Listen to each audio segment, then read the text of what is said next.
I'll start right now. Good afternoon, everyone, and a very warm welcome to all of you. My name is Bharat, and I am the program director at Monsoon Academy, and I'll be your moderator for today's session. So, we are here today to discuss a critical piece of the climate puzzle. It often gets overlooked, right? We talk a lot about what needs to be done, the ambitious net zero targets, the renewable energy goals, the electric mobility mandates. These are very commonly heard, but we rarely talk enough about who is going to get it done. And at Monsoon Academy, we call this the implementation gap. We have the policy mandates, we have the technology, but sometimes what we are missing is that critical human infrastructure, that skilled ground force to implement them. And we recently saw this firsthand.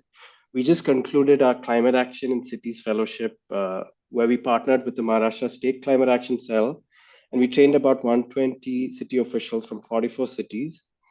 And there we saw incredibly capable engineers and planners who were eager to act, but some of them lacked that specific technical or financial skills to turn a climate action plan into a bankable project. And we were able to sort of push the needle when it came to that.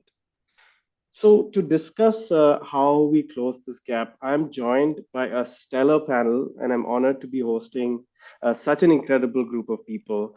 And they're representing different perspectives from the state, national, and global.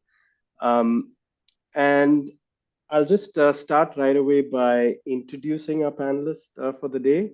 So, first of all, I want to start with Mr. Abhijit Korpade. We've been working with him closely over these last few months. He's the director of the State Climate Action Cell. And our next panelist is Dr. Debelina. She's the director of the National Institute of Urban Affairs. She has over 30 years of experience across urbanization, municipal finance, governance, and social protection, working with institutions such as ADB, LSE, UNDP, and others. And a third panelist is Ms. Shruti Narayan, Managing Director for Regions and Mayoral Engagements at C40 Cities and the Regional Director for South and West Asia. She brings over 2 decades of global experience in mainstreaming climate action and has previously worked with ARUP, USAID, and the International Finance Corporation on municipal financing. So we have a packed round of discussion for the next hour, but I want to see if we can take time for some audience questions at the end. So if time permits, please drop your questions in the Q&A box and the questions will be brought to the panel towards the end. Cool. Are we ready to start? Mr. Gopade, sir, I want to start with you. See, we know that Maharashtra is a front runner with a dedicated climate action cell and a state climate action plan. And I was going through some of your recent interviews, and you were talking specifically about the state action plan, and you made a very powerful observation, right? That Maharashtra has successfully secured funds at the state level.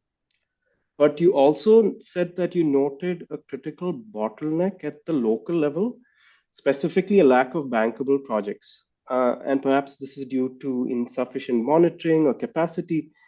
I'm just wondering if you could unpack this for us. When a local municipal council tries to submit a project, where exactly do they get stuck?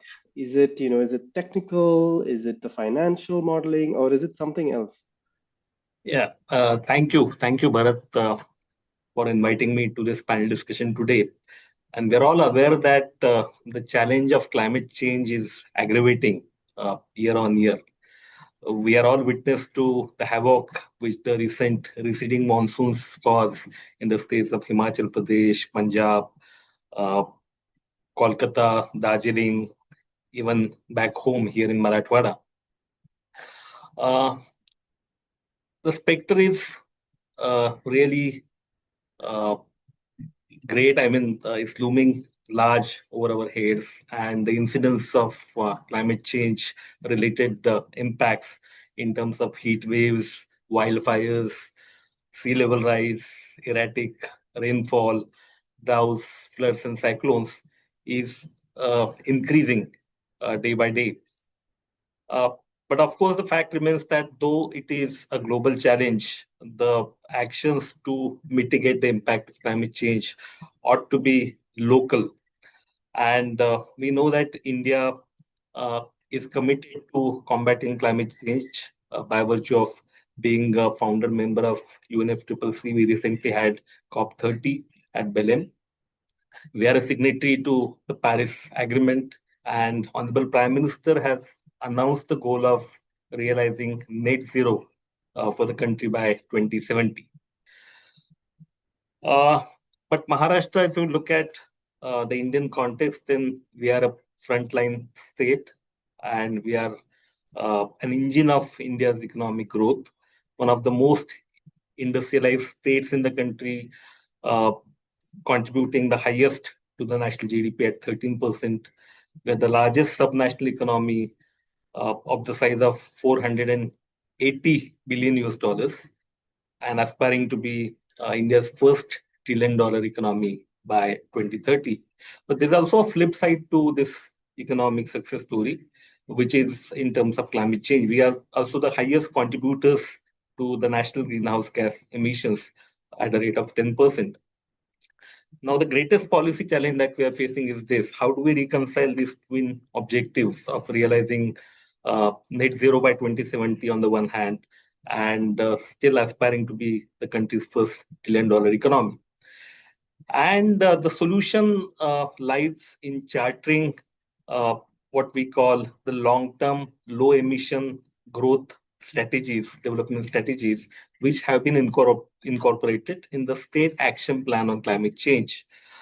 The ACSC, which has been recently approved, the SAP-CC, which has been approved recently by Government of India, it draws adaptation strategies related to various sectors like agriculture, water, public health, forests, uh, tribal development, disaster management.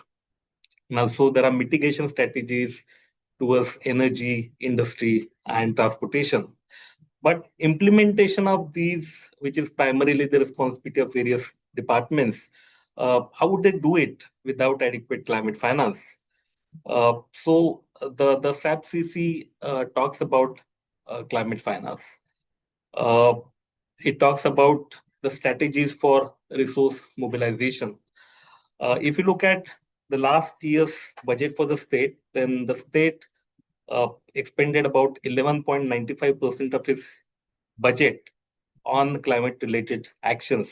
So the plan recommends that we enhance this by 5% annually so that by 2030, at least 50% of the general budget is earmarked as a climate budget, which is, of course, a very tall claim, but that's the ambition which we cherish.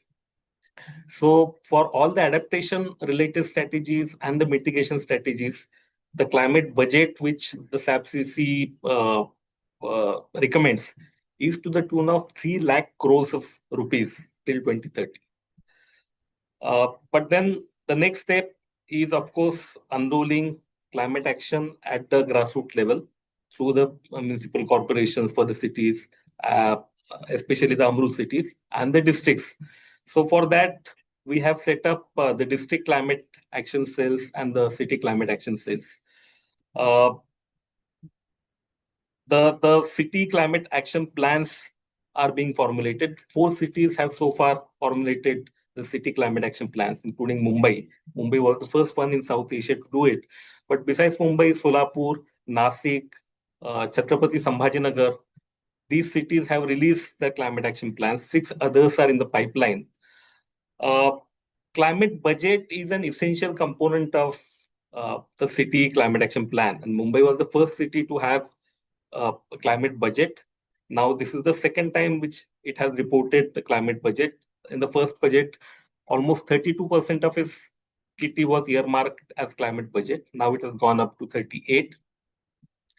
But the fact remains that most of the uh, climate action recommendations, be it adaptation or mitigation, they flow out of public budget because public finance is the most important source of climate finance.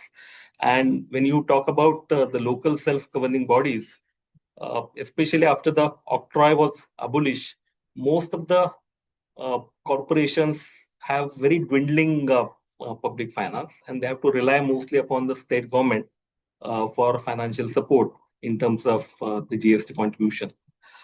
So there's a need to go beyond public finance, given the fact that as the climate challenge aggravates and climate action deepens, then we have to go beyond the public finance as the source of climate finance. We have to tap into new and alternative sources of funding to meet our climate goals. We might have to explore a few new instruments of climate finance, like climate bonds, for example. We have to tap into blended finance uh, by leveraging connect with the multilateral banks, the non-banking financial institutions, CSR, philanthropy, likewise. Mr. Gurpal, sir, The yeah yeah if I can just come in, so I'm hearing about the climate financing part, and I'm just uh, curious to sort of uh, take this question to perhaps to Shruti, because see, I mean, one of the things we do hear about is the sort of finance being mobilized, but at the same time, I'm wondering if you can give us some sort of perspective to, okay, if this finance is being rolled out, whether it's from a global perspective, how do we sort of what do we look for at a municipal level to see that the capacity to utilize this finance is also sort of getting ready? And I'm wondering if capacity is an indicator that you also look for from your perspective, and maybe you can sort of draw that line between finance and sort of how capacity could become an indicator for de-risking these sort of investments. Great, thank you, and really appreciate this discussion, and really glad to be a part of this panel with such leading voices on climate change. And thank you, Mr. Gorpade, for setting the context and just adding to what you were saying, and Bharat, to respond to your question. See, it is an established fact today that climate change is here.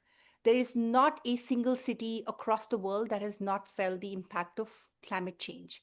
There is a significant gap on implementation, and the discussion that Mr. Ghurpade was having was around the urgent need for mainstreaming, right? Which means, how do you bridge the gap from ambition to action, right? How do you accelerate implementation? And capacity building plays a very critical role in this, especially in the global south, right? Several sort of studies have indicated that, capacity gaps, if bridged, can support in accelerating, moving the needle, at least by 30 to 40% faster. And capacity building is in various facets. So let me maybe just first talk a little bit about the finance gaps, right? And the climate budgeting, which Mr. Ghurpade was referring to. And again, congratulations to Mumbai and the state of Maharashtra for being such excellent climate leaders in global south. So congratulations, Mr. Ghurpade. It's an inspiration every time we hear you and your commitment and leadership, because Mumbai was the first city that not only delivered the first climate action plan that was aligned to the Paris Agreement, which is very critical because it's a data driven, evidence based mapping of the climate targets, but also the first climate budget that they delivered. Now, why that links to capacity is, today people in various sort of stakeholders don't understand what climate action means. So to be able to really use the right language, that is, it's very important to be able to demonstrate the impacts of climate change and action to the different stakeholders, be it the government stakeholders, which includes the city, the subnational and national governments, but also other stakeholders that are needed to be brought on the same table to discuss this. Climate budgeting is very critical because, as a process, it is, and firstly, I want to clarify that climate budget is not an additional budget that's being allocated to the city, right? It basically means that the city is making an effort to to sort of blending in and bringing its targets to the budget and allocating the targets to different departments, and it allows for capacity building of the various departments through this process where they start understanding what do targets mean. And without understanding the language of what climate action needs are, the cities cannot be ready to deliver on the urgent needs that get arisen when disaster strikes, or also long term embedding of climate action. Like, for example, how do we look at climate action from an urban planning perspective, and other long term statutory plans that need to be aligned for integrated climate action into legal reforms, etc. And I just also want to add a couple of other things. That one is on the internal, right? But also a lot of climate actions right now are very data driven, right? So for example, early warning systems need a certain kind of capacity. So when we start looking at delivering actions, we also need to look at the right capacity is being provided to the different stakeholders, and we are also keeping the discussion around climate justice, right, especially in global south, because a lot of climate actions get now reliant on technology or needs for certain information. Is are we ensuring that there is information symmetry when we are rolling out the climate targets, which means the right kind of capacity is being built within the different population and vulnerable communities to understand what kind of actions are needed. So just to kind of break down, right, there's obviously capacity needs at the city level, right, bringing together the different departments to align on the targets, because they're often not owned by one department, and that's the complexity of governance, right? A single climate target may involve many departments vertically and horizontally that needs to understand what it means. So the language of communication is very important. The second is also encouraging and bringing together other groups, stakeholders that are involved not only in delivering that climate action, but those that are recipients of climate action. And the last one is also looking at the capacity building of the population at large. India is one of the youngest nations in the world today, right? So are we working towards the right kind of capacity building to creating the professionals that are needed to delivering all of the solutions that we are planning today? We need those kind of skills. And I know that Dr. Kundu through NIUA has been working on several of these capacity measures for professionals, for young people. So there are a lot of efforts underway, but capacity building is very, very critical. Thanks, Shruti, for expanding the definition of capacity. I think I want to sort of zoom into that capacity within the government itself, and thanks for pointing out to the work that NIUA has been doing. And Dr. Deblina, maybe this is, I mean, I'm curious to hear now that you've seen from a national perspective a lot of different types of capacity building exercises happening to build the government officials' ability to sort of make sense, align with the climate budget and work. I'm just curious to hear what really distinguishes the building programs that actually result in project implementation. As in, what is the kind of programs that you've seen, actually translating to that sort of impact that we're all looking for? Thank you for the question. Before I get into your question directly, let me also bring the challenge that cities are facing. You may be aware that we are now 5,000 plus statutory towns, which are already recognized by the governments of various states, and we have at least another 5,000 census towns which are urban but not acknowledged as urban by the state governments, as urban development is a state subject. So coming from there, I believe, again, before coming directly to your question, I would just like to bring to the audience the challenge that cities are facing. One is the number, the other is how cities are growing. If you look at the World Urbanization Prospects, which have been released a few days back, 2025, the latest one, it has defined urban for the first time using the Digurba method, the UN methodology, which takes into account the built up areas. There we find, by definitional part, India is urbanization is not won't grow at a pace which was previously decided or projected, right? So we will be urbanizing at a slower pace. That is number one. Number two, if we follow the Degerber method, then we are already 81% urban, and we are likely to be 84 or 85% in the next 2 decades.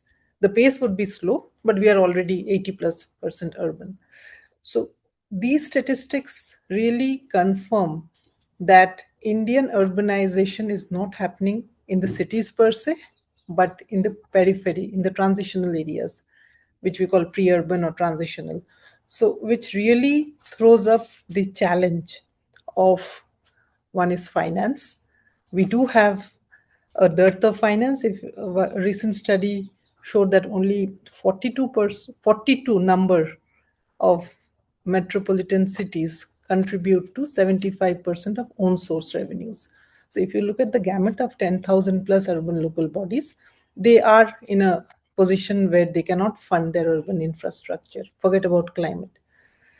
So I believe, and again, where there is finance, the authorities, the people, the staff, the employees working in urban local bodies do not have the wherewithal, or the knowledge, or the competency, or the technical capability to turn those projects into climate friendly.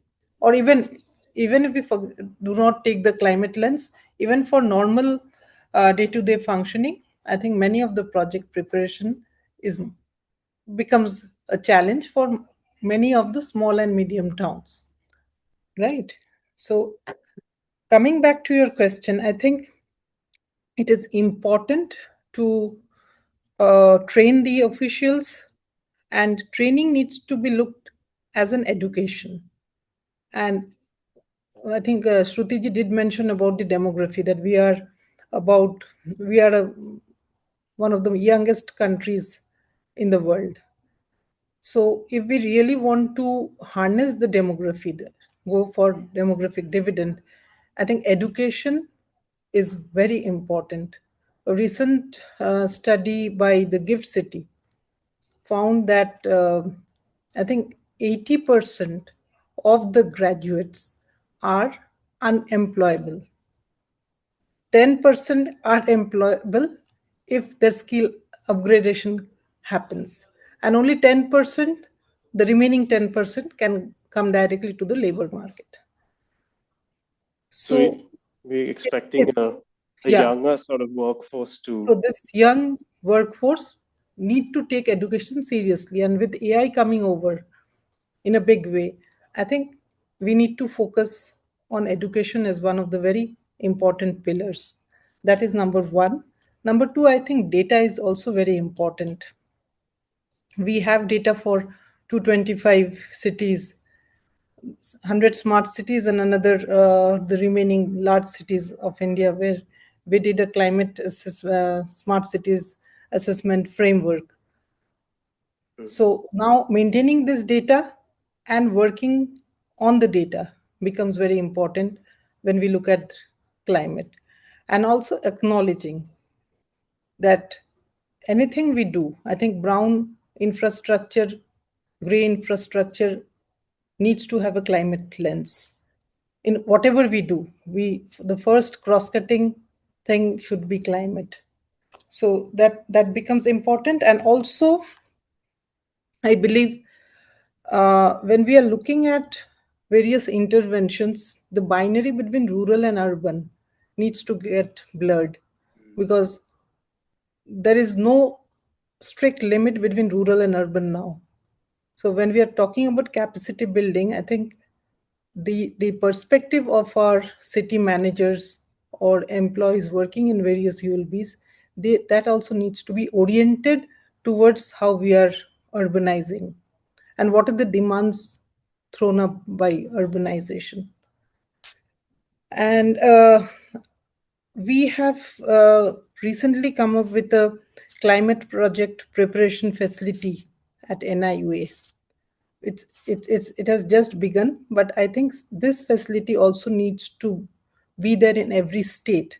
In whatever you do, I think the state governments and the local bodies need to have a dedicated team who could help in creating bankable projects which do have a climate lens with specialists who could work on preparation of those facilities. That becomes very important. With the cities program, we have the states are setting up climate observatories at the state level, and again, cities are mandated to create climate cells. Mm. So once that comes in shape, I think there will be some sort of positive response towards climate. Let's see how that works out. But I think that is very important. And we have also set up a Center for Public Policy at NIUA. It was just launched early this month by our minister. So through that also we are trying to connect with the centers of excellence, the 4 centers of excellence across different parts of the country, and to see how technical expertise of urban local bodies could be improved through the centers of excellence, where NIA would work as the virtual hub and connect with various institutions, universities, training entities, planning schools, look at their syllabus very Mm. closely, and how those could be also tuned towards the needs of the urban areas. Dr. Kundu, I want to come and thanks for sort of setting up that big picture view of all the different initiatives. But I was smiling because you mentioned this idea that we do need to make climate action cells, and that's why I want to come back to Mr. Golpade with that question, sir. So you have set up the climate action cell. Is there, especially when it comes to this problem of this challenge of finding the right sort of talent and resources within the different departments, can you tell us a few things that has worked for you and maybe things that we can take to other states? Because in the cohort that we did see a good distribution between the urban sort of ULBs as well as quite a few and a big number of tier 2 tier 3 cities as well. And we saw that there was a sort of an uneven sort of skill level, right? Some were definitely much ahead and had a good grasp of different tools and things that we spoke about in our training program. But what has worked for you, first of all, from your perspective, and then how do we sort of bring in this difference in when we have such a wide variety of ULBs when we work with them at a state level? Well, Bharat, one of the things that has worked for us is the creation of the State Climate Action Cell itself. Uh, you would remember a few years ago, 4 years ago, that was the nomenclature of the Department of Environment was changed from the Department of Environment to Department of Environment and Climate Change. But there was no dedicated institutional setup created, which was sought to be created by forming the State Climate Action Cell. Uh, it has helped us provide one unified platform, a single platform for climate conversations. Uh, it works as a nodal agency of the state government to coordinate with various departments across the state government, with the government of India, with various local self-governing bodies, think tanks, research organizations. So that is a nodal agency to perform climate action, so that we orchestrate climate action which have been working in silos across the departments towards the common single objective. It has lent a structure to climate conversations. We can use it to impart technical guidance uh, and to take forward climate action. Now, this experiment itself having worked for us at the state level, we have tried to replicate and take it to the grassroots level by formulating the district and the city climate action cells. Now, it has worked for us in 3 ways. As I mentioned, it has established a clear channel for communication between the state government and our cities, our districts, even going beyond towards our villages as well. Uh, Now we have a dedicated climate team in place, because climate was looked upon by various departments as an ad hoc responsibility or add-on responsibility. But now we have a dedicated institutional setup. So we have a dedicated manpower which is given out for climate action itself. And we could, using this platform, lay down frameworks for climate planning. So we have the state climate action plan, and we are building the city and the district climate action plans. We are unrolling the net zero strategies across various sectors. So for these kind of uh, planning, a framework is required, which could be laid down through the state climate action cell. So I think capacity building, a dedicated communication channel, a platform which is devoted to the institutional setup in terms of manpower dedicated to climate action are the things which really worked for us. I'm curious. You're talking about the frameworks and the the different ways in which we can organize. Um, uh, Shruti, I'm actually curious from a global perspective, from what you've seen at C40. I mean, sometimes what we've noticed is that frameworks sort of acts like a software in the sense that these are different means to achieving certain goals. But there's also this challenge that even if we have the right software, if the user does not know how to use that software, we might not get that sort of end goal. Have you seen any interesting sort of from a global perspective how these frameworks get utilized and and any instances where capacity building is what or training, if I can be more literal with that, is does that sort of unlock the way in which we use these frameworks? And have you seen that across any cities, just from your perspective? Uh, yes. So, I mean, absolutely. And I just want to echo, like, frameworks and capacity are a bit of a, how do I, like a cyclic loop, right? So Mm. when you roll out frameworks, it sets a bit of a understanding of what kind of capacity is needed. So, for example, even in India, when we started doing the climate action plans, it brought to the forefront the capacity gaps, right? So if you don't have a framework, you're not able to figure out what capacity is needed. So it's a bit of like having that framework, then figuring out the capacity needs, and then developing that capacity and resetting that loop again and again, right? So for us at C40, we felt like the formulation of the climate action plans, we needed a lot of data from the cities, right, on greenhouse gas emissions, and bringing together all of these different departments formed a mechanism for the cities and the subnational governments to understand that how interconnected the capacity needs are, right? Because the data is interconnected, right? Like the transport data on emissions is not just sitting with, for example, BMC. There are many other departments that need to come on the same table to input on that data. So, so frameworks help in understanding the capacity needs. Then you kind of build that capacity, which gets institutionalized through mechanisms like Mr. Ghorpade outlined on like the climate action cells, because you do need an anchoring kind of a, a focal point in the government that can continuously provide and update the capacity needs, because they don't stay the same, right? It's dynamic. Things are moving. Like now we're talking about AI and all of that. And having that kind of a movement also helps us in tracking, right? For example, we then have monitoring, evaluation, reporting, because we want cities to kind of go forward, like what's needed on climate budgeting, how are you rolling it out, also what is the city's emerging and urgent response to climate risks, right? So what kind of capacity is needed, for example, for the city to engage with healthcare professionals, right?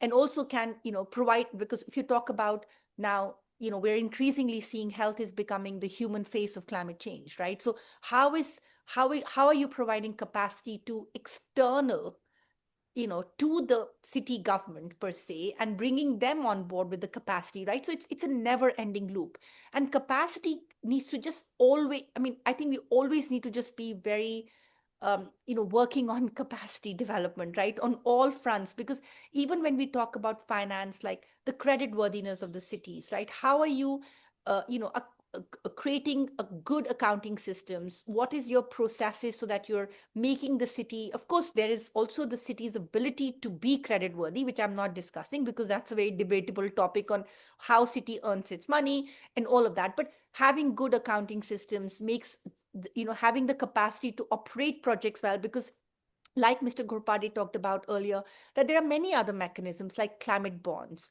public-private partnerships. So to make them as strong case studies, you need to be able to have the capacity to operate those projects, right? All so the capacities are a different level. Also becomes very project specific. So if you're, putting a solid waste management system, having the right capacity to operate the system properly. So what I'm saying is that it's a never ending process. And we've seen this in all cities, Bharat, across India, across the world, that capacity needs are very, very critical.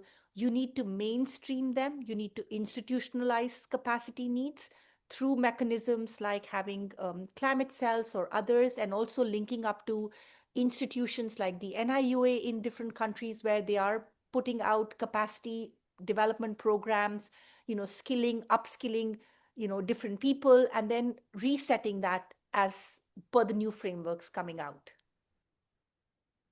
Thanks. Yeah, I'm curious now. I mean, so this idea that capacity building is always on is what I'm kind of hearing from that, and it's happening across the cities. But I'm just opening this question to actually all of your panelists, because how I've often heard that even though it is so important, that it is also one of the toughest to allocate the right sort of budget for. Is there any particular kind of like signaling? I mean, whether it is for a global funder or even a state sort of financing commission, have you noticed any sort of signaling that works from your experience? And Signaling should work, but the signaling presently, to be very honest with you, is very weak, and we need to strengthen it because we need to start putting a premium on and value. That's the right word, perhaps, on human capacity building, because we hardly look at investments in capacity building as investments, but they are investments in the long run, because we normally think of investments in hard infrastructure and not as much in soft infrastructure like capacity building.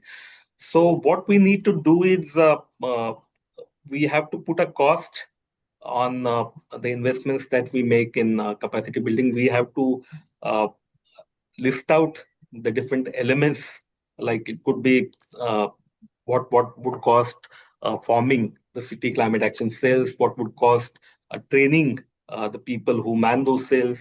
It could be the cost for collecting and collating data, preparing plans.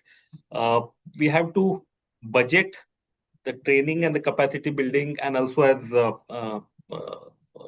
was put forth by Shruti, we have to have a strong MRV framework. So that has to be an essential component. And then we have to link it to the hard metrics in terms of how it results into uh, the number of jobs that are created, or what kind of projects became investable as a result of our investing in capacity building and strengthening institutions, how much loss was perhaps averted, and how it resulted in, say, faster disbursement of resources, and how the project was fast tracked. So this is the return which, if measurable, then can definitely cut the ice with various investors. And then perhaps we can think of taking up a pilot project in a city or two, and then once it delivers, uh, then we can think of scaling it up across the board.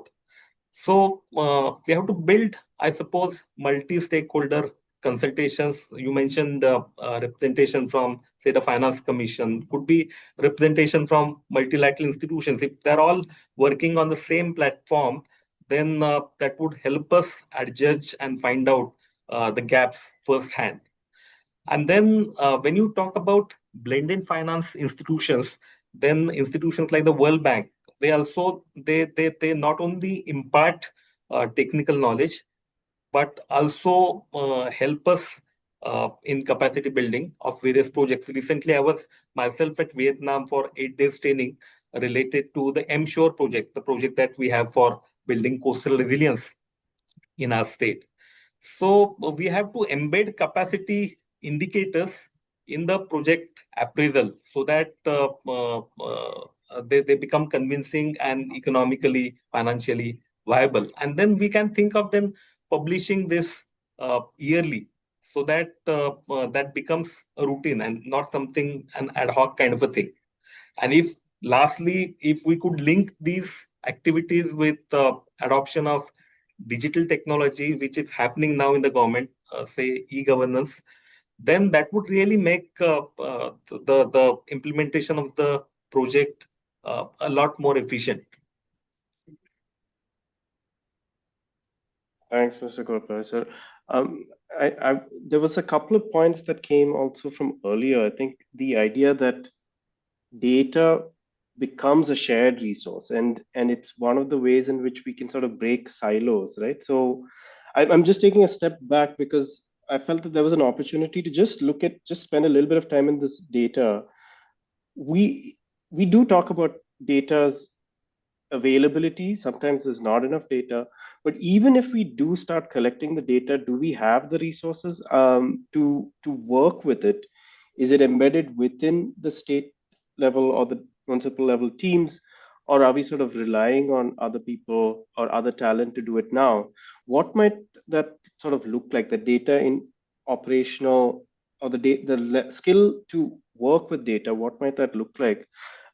Maybe Dr. Deblin, I'm just wondering, in your experience, because you've uh, sort of created so many programs and courses, I think you have specifically have a point of view around the idea of data. I'm wondering if there's any quick comment you have on how we can make data more operatable. I think the point which was made by Mr. Ghurpade and also Shruti is the human resource. Mm. So we need to invest in our human resource if we really want to uh, reach Viksit, developed country status in the next 20 years. So if when you talk about data, I think ULB officials who can understand data, collate data, and also work on churn that data to help policy or to help practice. I think that is lacking in most of our towns and cities. We cannot equate what we find in Mumbai or Delhi or in Pune. So these are only islands of excellence. But if you look at the number of towns, small and medium towns across the country, there I understand that the capacity of the officials, first is the dearth of officials. You do not have enough. If you look at 5 or 6 major areas of intervention by urban local bodies, even to man those, there aren't enough staff, and the staff there, those are already working, do not have the bandwidth to really immerse themselves into training, get that information or that training, and again work in their urban local bodies. They are just firefighting, right? So what is urgently needed, I think, is bring more people in your urban local bodies, create a small data cell, which could also work on climate, because without data you cannot either work on climate or maybe for that matter any thematic areas where cities work. So capacitating the current stuff and bringing in fresh blood into the system, I think that's very important. And for doing so, I think the entire nation needs to really rethink about how do we build our human resources, given that AI is taking over in a big way.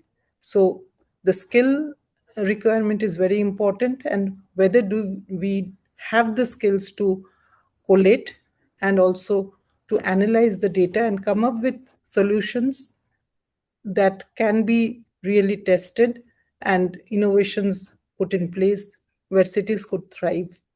I think that part is very important, and we need to move in that direction. Maharashtra again is a specific case, but all states cannot be like Maharashtra. A few states which have prepared climate action plans have left it there. We need to also work on those climate action plans. Same with the master plans. Why don't we have climate master plans? Each master plan needs to have a focus on data and climate. So those things are happening. I won't say that under Amrut, GIS based master plans are being prepared, but those are again restricted to the statutory towns.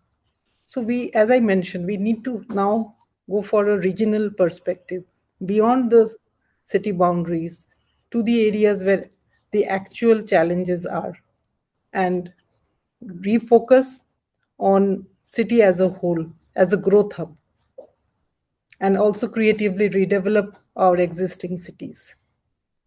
This thanks for that note, because I think you were talking about one, the expanded sort of scope that we have, and we can't focus it to just a few cities, a few states. And at the same time, how do we sort of reach so many places at the level that we need to reach? I'm curious if you, I mean, this question is open to all of you. So whoever has an idea that comes up immediately, what might that form of learning look like? Is it going to be this sort of like, is it digital? Is it going to be a mix? Is there any sort of format that comes to mind where you're like, I wish this was the sort of learning that we can give so that we can sort of attend to the needs of, so many different people and at different levels. I think digital would be very important, and also learning how to use AI, machine learning in future, so that we could nudge the young generation now to understand, to learn. And statistics is also important. I think a fusion of AI, ML, and statistics with a grounded perception of other subjects, also interdisciplinarity is very important, and also focus on what you are doing with full honesty. There's no shortcut to uh, Mhm. success, right? So that becomes very important. So when one becomes really takes up a job in a municipality, any professional needs to understand all disciplines and also do the work in a focused manner. So because the future of, I won't say only of urban India, I think every nation, I think, is going towards AI, and we really need to learn that. And climate crisis is already there, so we need to gear up. Are there any other additions to that from? I think, Bharat, I would, if given a choice, I would prefer a splendid blend of all the three options, alternatives that you suggested. Uh, why? Because our experience is that officers learn the most uh, when they hear from their colleagues, uh, their peers who are situated similarly and face similar constraints. So peer-to-peer learning in that context works the best. But we've seen and again experienced through the splendid curriculum which was imparted through the digital classrooms by the Monsoon Academy itself to about 120 odd participants, how it worked. And this format of digital learning has expanded quite since the times of COVID. Uh, so I think, and of course, it has its own advantages because it could be self-paced, and given the constraints of time which normally the officers face, I think it imparts kind of a flexibility for officers to revisit and to learn again. Of course, what is the usual practice is creating material, creating templates and tools, and sort of a hands-on training. That too has its own because practically that is highly useful. So I think we should have a blend of these three. Shruti, is there something you wanted to add there? Yeah. Yeah, I mean, just Just echoing, I think learning needs to be agile and adaptive and contextual, right? And I think it needs to be looked at from a perspective of which stakeholder are we training for what. So, I mean, Mm, I think there should be a bit of a fundamental to what we're trying to achieve from a capacity building perspective, because I mean, I think we only tend to think of capacity building of, like, let's say, public or government officials, but trained government officials would not be able to deliver if the other stakeholders are not at the equal capacity. So I feel like the capacity gap needs to be looked at, and the information asymmetry needs to be looked at in a sort of a ecosystem way for a systemic delivery of climate action and not isolated. And I think I really recommend looking at different solutions. Digital is obviously very, impactful, fast, but for us at C40, we really believe in peer to peer learning. Like, we think that cities learn really well from each other, because that also helps them know what didn't work, right? mm. Because it's not always about what worked, but we don't want to spend time on what didn't work. And there could be quick learning when they're learning from each other, asking similar questions, and that could be at different levels.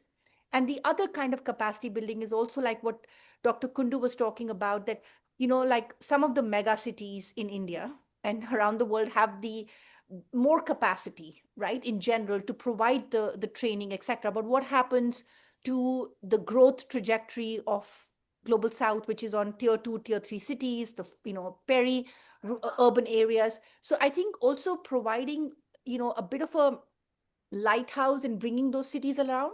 So also using capacity of, you know, uh, taking the lessons learned from these cities to other tier 2, tier 3 cities, and creating those programs where there is learning happening at that level, so that those cities are not reinventing the wheel, right? So if Mumbai has done its climate action plan, and which Mr. Ghurpade's team is doing fantastically, right? Like, we are working closely with the state climate action, the Maji Vasundhara mission, which brings together all of these cities in Maharashtra for capacity building. So there are also those mechanisms of ensuring that there is a bit of a learning gap that is addressed.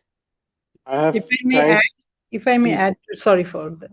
Yeah. So also, I believe pairing of cities you are doing, or states which are doing extremely well, the lesser peers could really learn from them, and educate them both on failures and successes going forward. Yeah. Sorry.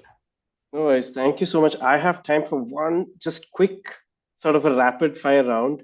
Is just what could be one specific action this coming year that different stakeholders that we've been talking about you wish could take just this year, this coming year? What could it be? So maybe Mr. Gurpade sir, what should a city official start doing tomorrow? Just in a Well, couple of words. start learning, register Okay. yourself to, say, Monsoon Academy, do short-term courses, keep yourself up to date, because constantly there is addition to knowledge happening every single day, new technology is coming up. So keep learning, keep yourself up to date and well informed. Uh, Ms. Shruti, I'm thinking, what is one thing a funder should support immediately? I mean, I would say, look, that's a really tough one, Bharat. You've put me in a tough spot, right? On what is one thing. I actually think it should be strategic funding, where the funder is looking at building capacities of institutions, because then they can take a bit of a very, like a deep rooted institutional way of supporting programs, which is not like just support heat for this city, for that, but a bit of a strategic funding which allows organizations to support cities in a long term established way, hand holding them through the different needs, advocacy, data monitoring, evaluation, reporting systems, and mainstreaming. I think that's a critical gap that we need to address right now. Thank you. And Dr. Kundu, what is one policy change that we need? My goodness, such a difficult question. uh, More focus in the transitional areas, more focus in the peri-urban areas where the growth is happening. We generally tend to focus only within the municipal corporation or municipal limits. The adjoining areas also need focused attention and bring in more of a regional focus and embed the climate norms in the master plans. I think that's very important. Thank you so much. Thank you so much, everyone.